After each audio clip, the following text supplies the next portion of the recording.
Powered by the Montana Television Network.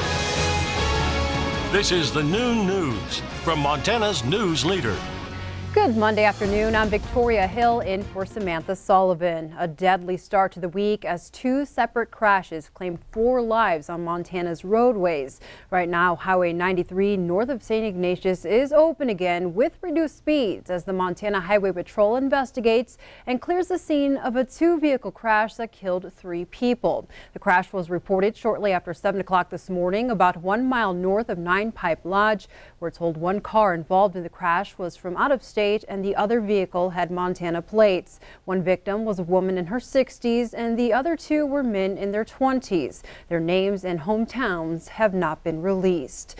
And in Billings, the Montana Highway Patrol is investigating the death of a 53-year-old Billings man who crashed his motorcycle Sunday just after midnight. He's been identified as Charles H. Simpson Jr. It happened near the intersection of North 13th Street and Minnesota Avenue in downtown Billings.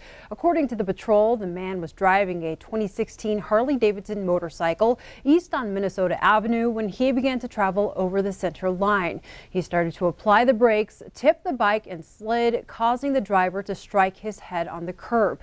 He suffered fatal injuries and was pronounced dead at the scene. It's unknown if he was wearing a helmet, but investigators believe alcohol was involved. Sadly, those 2 crashes contribute to the 45% of highway fatalities that occur between the Memorial Day and Labor Day weekends in Montana. This summer, the patrol has made it a priority to educate drivers on how to stay safe. MTN's Lauren Heiser rode along with one of their troopers to learn more about the challenges they face each day and how you can help make the Treasure State a safer place.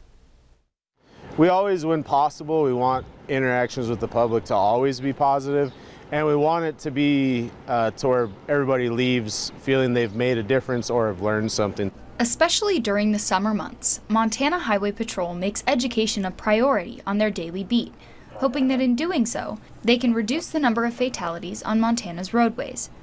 Trooper Carl Ward pointed to one example he saw recently involving a minor who hit a tree.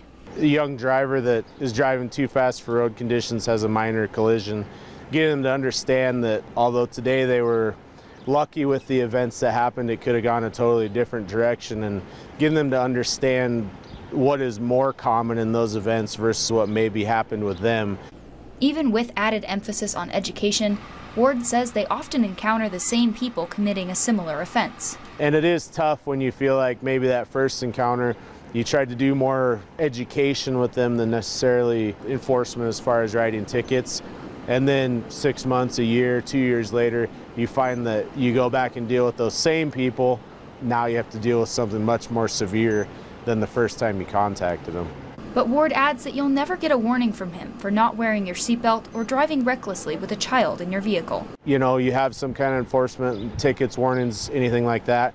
They feel that, you know, they were treated fairly, they've learned something, and we can feel like we're making a positive difference with the community and the motoring public.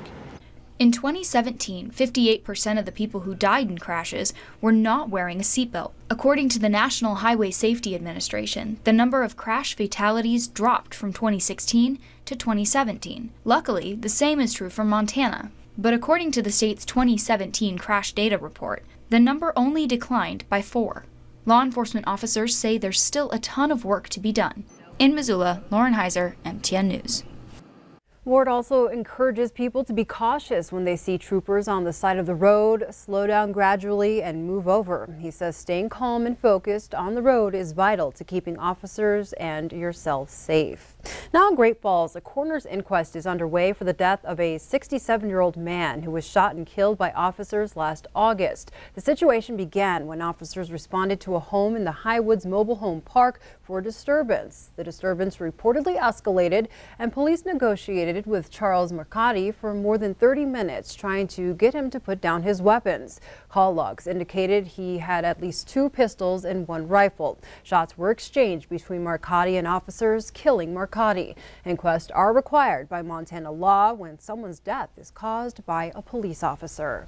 And now it's time to check in on weather. Good afternoon, Ed. Good afternoon, Victoria. We're starting to see a shift as we get later on into the week. Let's start off the outlook today. We're going to divide the nation pretty much in half. the wetter weather over towards the eastern portion of the country and a little bit drier for us. Now, that doesn't mean we still won't see some showers and thunderstorms, but watch that moisture creep up from the Gulf of Mexico, starting to move into eastern Montana by Wednesday afternoon and evening. That's going to be enough fuel that we could see some areas with some heavy rain. It'll also be the trigger to maybe get some strong to severe storms going, especially once we get past this afternoon. We'll show you where the stronger storms are likely to hit as we start getting into the rest of the week, plus your short-term forecast details coming up in just a few minutes. Thank you so much, Ed. The historic World War II plane from Missoula has finally made its way back to Montana after a trip to the 75th anniversary ceremony of D-Day in England. The Miss Montana to Normandy project posted these photos on their Facebook page Sunday, announcing their return to Big Sky Country. The crew touched down in Billings Sunday evening after filling the darkening skies over the French coastline, where thousands gathered to watch the D-Day spectacle earlier this month. The group planned to stay in Billings overnight before returning to Missoula later today. And speaking of Miss Montana, a 22-year-old Helena woman has been crowned Miss Montana 2019. Moshe was crowned Saturday in Glendive. A University of Montana grad, she plans to earn her medical degree specializing in dermatology. Her platform at the competition was Love the Skin You're In, Skin Cancer Prevention. The crown comes with a $5,100 scholarship, and up next, she'll compete in the Miss America pageant. The first runner-up was Haley Storley of Glendive.